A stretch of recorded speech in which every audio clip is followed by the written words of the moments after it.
What's up, guys? Welcome back again with another video, and in this video I'm going to be showing you how to make Starscotch, which was actually a name come up by a friend of mine. You know who you are, you're awesome. And yeah, so I'm going to show you how to make Starscotch. So this is a custom made out of the Halloween version of Chopscotch, candy coated, but you can use any if you want. So basically what I used to make this was an airbrush and a regular brush. Not exactly this airbrush, because this is a very dirty airbrush, but I used an airbrush and I used a brush. It doesn't have to be too small, but not too big either. So obviously starting this, you're going to want to wear a mask and you're going to want to wear some gloves, because it does get quite messy near the middle. So you're going to want to get some gloves, a rag if you want, and a gas. You're going to want to get a mask. For sure, because the paint I use with the airbrush is not water-based. It's actually kind of toxic, and you do not want to smell it because it can cause cancer, so you do not want to smell that at all.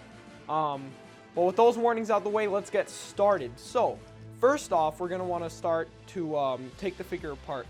So what I do is I just boil a pot of water and I dump everything in there except for the base. So I'd get like a tong, put it on the base and just dip it in, and then just take the head right off. It should come off once it's wiggly, and basically the skull should come off along with the ponytail, so just take that off. You don't need to take anything else off. The axe is fine, but all you need to do is take off the head. So once you do that, you should be good. And then once you do that, you're going to want to go to your bathroom and wash off the figure completely, because there are oils on the figure that could be from the factory or from your hands. So you want to go to the bathroom, wash it off with some soap and some water. And then once you do that, you're ready to paint. So first off, you're going to want to start with the head of the skull. You're going to want to just start to paint the skull white. White because the color of the skull, for me, I used the Halloween one, so it was orange. And the blue that goes over that orange wouldn't look too nice, so I started off with white. I guess you could say it was a primer, sort of. But you're going to want to start with white, no matter which Chopscotch you use. Because you want to start fresh, so you're going to want to use white first. Just cover the whole skull. You don't need to worry about the hair or the headband. Just cover the skull. And then once you do that, you're going to want to grab some blue. I will label each and every color I use in the description and leave some links to where I bought the paints and the airbrush and stuff. So don't worry about all that. Just next you're going to want to use some blue and just spray the whole skull. Again, don't worry about the headband or the ponytail, just go ahead and spray the entire head. And then once you do that, you think you're all good, you sprayed enough, it's not translucent enough to where you can see some white bleeding through. But once you have a nice coat of blue, grab some purple, and then just do some fades along the edges. Once you do that, it should look really nice. So once you do that, just go ahead and do a purple fade throughout the bottom of the skull. And then if you want, go around the headband as well, so it shows sort of like a shade, if you will. But yeah, just go ahead and do that. And then once you do that, clear coat the entire thing off, the skull, I mean.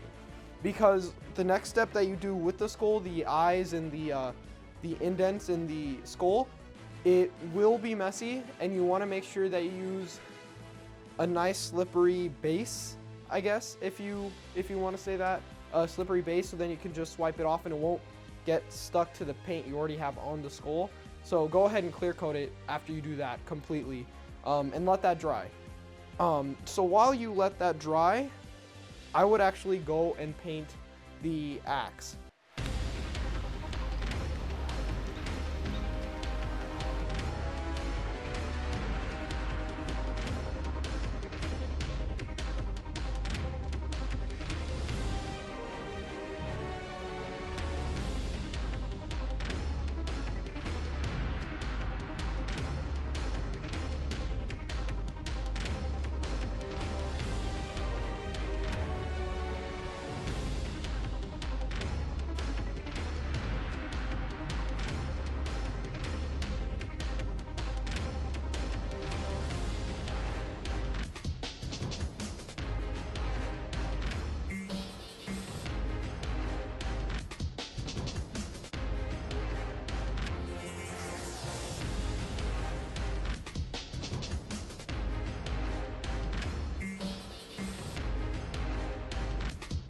So once you do that, you want to come back to the skull and paint the eyes. So the eyes, I chose red.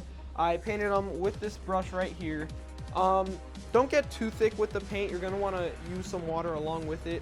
I used some Walmart paint. It wasn't too expensive. It was nice paint. I normally wouldn't recommend it, but for this, it did its job. So I would just go along the eyes and just do some red. And then once you do that, make sure you have a nice coat and you don't see any blue bleeding through, because again, you want to thin out this paint a lot while you do your layers, because if you just do one thick coat, it will not look good at all. So once you do that, you want to go over the pupils and just do some black to show that there are eyes. So once you do that, clear coat it again. Just clear coat the entire thing.